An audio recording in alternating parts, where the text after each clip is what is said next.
June 30th, 1968. A group of concerned parents sued 7 school districts, the Bexar County School Trustees, and the state of Texas.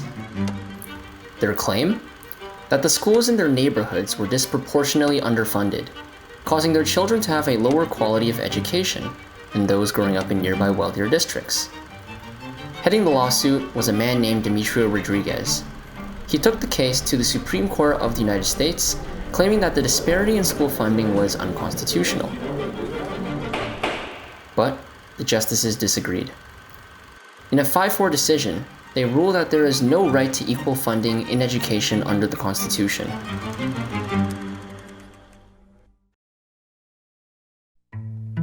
Since then, school funding lawsuits have been filed in 45 out of 50 states.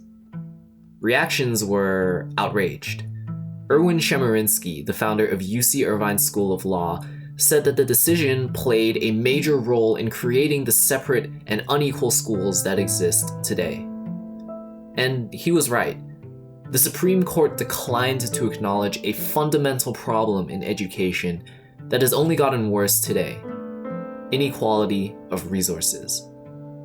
Some school districts receive much more funding than others, and socioeconomic factors continue to play a major role in determining the quality of education that a child receives.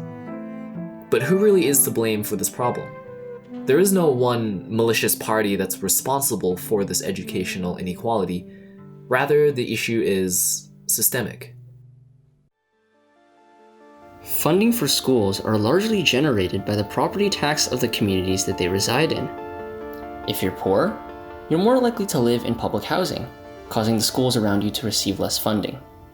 As a result, areas of low income also have lower quality schools.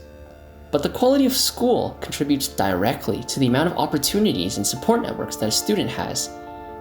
In Connecticut, schools in higher income towns like Greenwich and Darien have access to guidance counselors, psychologists, up-to-date textbooks, and robust extracurricular environments. In stark contrast, schools in high poverty areas like Bridgeport and New Britain often suffer from dilapidated facilities, lower paid teachers, and the cancellation of gifted and bilingual programs.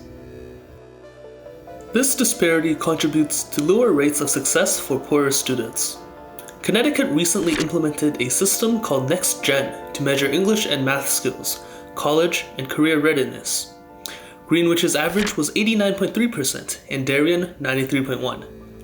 By contrast, Bridgeport scored only 59.3% and New Britain 59.7%.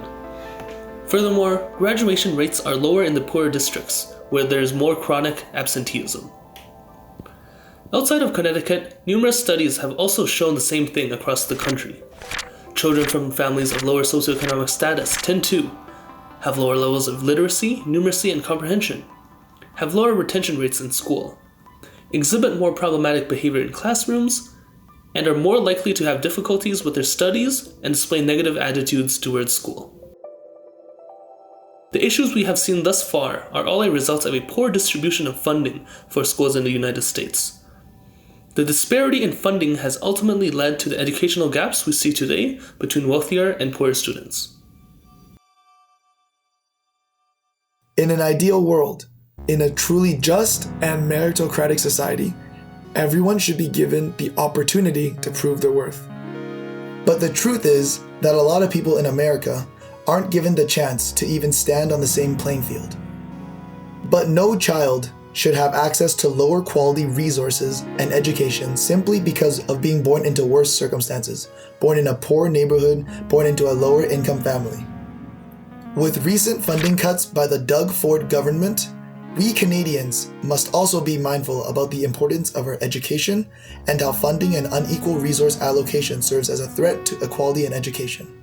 We have seen the problems that our neighbors in the South have to deal with. Damaging our current education system through lack of care and funding cuts could have severe and unjust consequences for us in the future. Against the wishes of Rodriguez, the Supreme Court had ruled that educational equality is not sanctioned under the United States Constitution.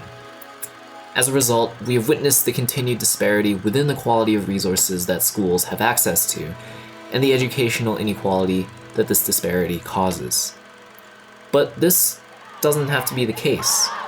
As students, we have an obligation to uphold. We need to play our part and make equal access to high-quality education a right. Through staying informed and voting responsibly, we must uphold the sanctity of the education in our community and in our country. Because otherwise, we risk allowing this injustice to continue.